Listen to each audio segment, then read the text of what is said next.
ഇസ്ലാമിക രാജ്യങ്ങളോട് നോ പറഞ്ഞ് ഭാരതത്തിനോടൊരു വലിയ യെസ് പറഞ്ഞിരിക്കുകയാണ് സൗദി അറേബ്യ.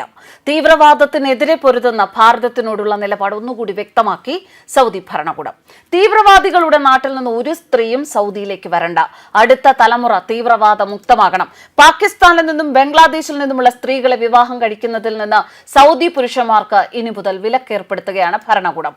സൗദി അറേബ്യയിലെ പുരുഷന്മാർ പാകിസ്ഥാൻ, ബംഗ്ലാദേശ്, ചാഡ്, മ്യാൻമാർ എന്നിവിടങ്ങളിൽ നിന്നുള്ള സ്ത്രീകളെ വിവാഹം കഴിക്കുന്നത് വിലക്കിയിട്ടുണ്ടെന്ന് സൗദി മാധ്യമങ്ങളെ ഉദ്ധരിച്ച് റിപ്പോർട്ടുകൾ. അനൌദ്യോഗിക കണക്കുകൾ പ്രകാരം ഈ 4 രാജ്യങ്ങളിൽ നിന്നുള്ള ഏകദേശം 5 ലക്ഷത്തോളം സ്ത്രീകൾ നിലവിൽ സൗദിയിൽ താമസിക്കുന്നുണ്ട്.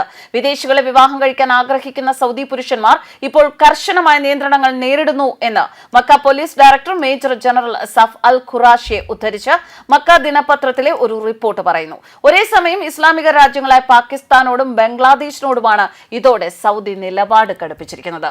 സൗദി പുരുഷന്മാർ വിദേശികളെ വിവാഹം കഴിക്കുന്നത് നിരുത്സാഹപ്പെടുത്തുക എന്നതാണ് ഈ നീക്കത്തിന്റെ ലക്ഷ്യമെന്നും വിദേശികളുമായുള്ള വിവാഹത്തിന് അനുമതി നൽകുന്നതിന് മുൻപ് കൂടുതൽ നടപടിക്രമങ്ങൾ ഏർപ്പെടുത്തിയിട്ടുണ്ട് എന്നും റിപ്പോർട്ടുകൾ വരുന്നു. വിദേശ സ്ത്രീകളെ വിവാഹം കഴിക്കാൻ ആഗ്രഹിക്കുന്നവർ ആദ്യം സർക്കാരിന്റെ സമ്മതം നേടുകയും ഔദ്യോഗിക മാർഗങ്ങൾ വഴി വിവാഹ അപേക്ഷകൾ സമർപ്പിക്കുകയും ചെയ്യണമെന്ന് ഖുറാഷി പറഞ്ഞു. വിവാഹമോചിതരായ പുരുഷന്മാർക്ക് വിവാഹമോചനം ലഭിച്ച 6 മാസത്തിനുള്ളിൽ അപേക്ഷിക്കാൻ അനുവാദമില്ലെന്ന് ഖുറാഷി പറയുന്നു. അപേക്ഷകർ 25 വയസ്സിന് മുകളിലുള്ളവരായിരിക്കണമെന്നും പ്രാദേശിക ജില്ലാ മേയർ ഒപ്പിട്ട തിരിച്ചറിയൽ രേഖകളും കുടുംബക്കാർഡിന്റെ പകർപ്പ് ഉൾപ്പെടെയുള്ള മറ്റെല്ലാ തിരിച്ചറിയൽ രേഖകളും ഹാജരാക്കണമെന്നും ഉദ്യോഗസ്ഥൻ പറഞ്ഞു. ഭാരതത്തിനോടുള്ള സൗദി ഭരണാധികാരിയുടെ മറ്റൊരു നിലപാടാണ് ഇവിടെ വ്യക്തമാകുന്നത്. സൗദിയുടെ വിഷൻ 2030 തന്നെ തന്റെ നിലപാട് സൗദി ഭരണാധികാരി ഏറെക്കുറെ വ്യക്തമാക്കിയിരുന്നു. വൈവിധ്യമാർന്ന സമൂഹവും ശക്തമായ സാമ്പത്തിക അവസ്ഥയും ലക്ഷ്യമിട്ട് സൗദി ഭരണകൂടം നടപ്പാക്കിയ പരിപാടിയാണ് വിഷൻ 2030. പരിഷ്കാരങ്ങൾ ആഗോള ശ്രദ്ധ നേടുമെങ്കിലും ഇസ്ലാമിക മൂല്യങ്ങളെ തകർക്കുന്നു എന്നായിരുന്നു വിമർശകർ ഇതിനെതിരെ പറഞ്ഞത്. മദ്യപാനം, വിൽപ്പന, വാങ്ങൽ എന്നിവ കർശനമായി വിലക്കിയിട്ടുള്ള സൗദി അറേബ്യ രാജ്യത്തിലെ ആദ്യ മദ്യശാല റിയാദിൽ തുടങ്ങുമെന്ന് മുൻപ് റിപ്പോർട്ടുണ്ടായിരുന്നു.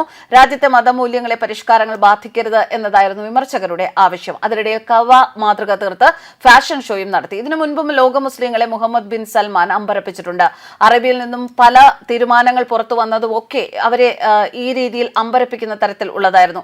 മുസ്ലിങ്ങളുടെ ഏറ്റവും പ്രധാനപ്പെട്ട നിഷ്ഠകളിൽ ഒന്നായ ബാങ്ക് വിളിയിൽ ഉച്ചഭാഷണങ്ങൾ ഉപയോഗിക്കുന്നതിന് നിയന്ത്രണം ഏർപ്പെടുത്തി. അതിനുശേഷം വന്നത് വളരെ ഇൻട്രസ്റ്റിംഗ് ആയ എല്ലാ ഭാരതീയർക്കും അഭിമാനം തന്ന ഒരു നിലപാടായിരുന്നു. ഇന്ത്യൻ ഇതിഹാസങ്ങളായ രാമായണത്തെയും മഹാഭാരതത്തെയും കുറിച്ച് സൗദിയിലെ വിദ്യാർത്ഥികളിൽ അവബോധം ഉണ്ടാക്കാനുള്ള ശ്രമങ്ങൾ. അതിനായി ഭരണകൂടം നടപടികൾ സ്വീകരിച്ചു. അത് കഴിഞ്ഞ് മാസങ്ങൾ പിന്നിട്ടപ്പോൾ വീണ്ടും ഒരു ശ്രദ്ധേയമായ പരിഷ്കാരം സൗദി ഭരണകൂടം നടപ്പാക്കി. സൗദിയിലെ സർക്കാർ സ്കൂളുകളിൽ നൽകിയിരുന്ന പുസ്തകങ്ങളിൽ മുസ്ലിം ഇതര സമുദായങ്ങളെ വിമർശിച്ചിരുന്ന പന്നികൾ, കുരങ്ങുകൾ എന്ന ആ രീതികൾ മാറ്റുകയുണ്ടായി. ആ ഭാഗങ്ങൾ പൂർണ്ണമായും ഒഴിവാക്കാനായിരുന്നു ഭരണകൂടം നൽകിയ നിർദ്ദേശം. ഇത്രയും ആയപ്പോൾ എല്ലാവരും ചിന്തിക്കാൻ തുടങ്ങിയത് തീവ്ര ഇസ്ലാമിക രാജ്യമായ സൗദി അറേബ്യയുടെ പോക്ക് എങ്ങോട്ടാണ് എന്നതാണ്. എന്തായാലും ഏറ്റവും കൂടുതൽ അന്നും ആശങ്കയിലായത് പാകിസ്ഥാനെ പോലെ തീവ്ര ഇസ്ലാം ഭാവം ഭീകരവാദമാക്കി മാറ്റിയ രാജ്യങ്ങളായിരുന്നു. ഈ പരിഷ്കാരങ്ങളുടെ ഒക്കെ പിന്നിൽ പ്രവർത്തിച്ചത് യുവരാജകുമാരനായിരുന്നു. പാകിസ്ഥാനെ ചൊൽപ്പടിക്ക് നിർത്താൻ കെൽപ്പുള്ള ഭാരതീയ മൂല്യങ്ങളെയും ഇതിഹാസങ്ങളെയും ഒന്നുമൂലെ ബഹുമാനിക്കുന്ന വ്യക്തിത്വമായ മുഹമ്മദ് ബിൻ സൽമാൻ എന്ന പ്രവാസികളുടെ പ്രിയങ്കരനായ രാജകുമാരൻ ഇപ്പോൾ ഒരു പടി കൂടി കടന്ന് അദ്ദേഹം തീവ്രവാദത്തെ ഈ നാട്ടിലേക്ക്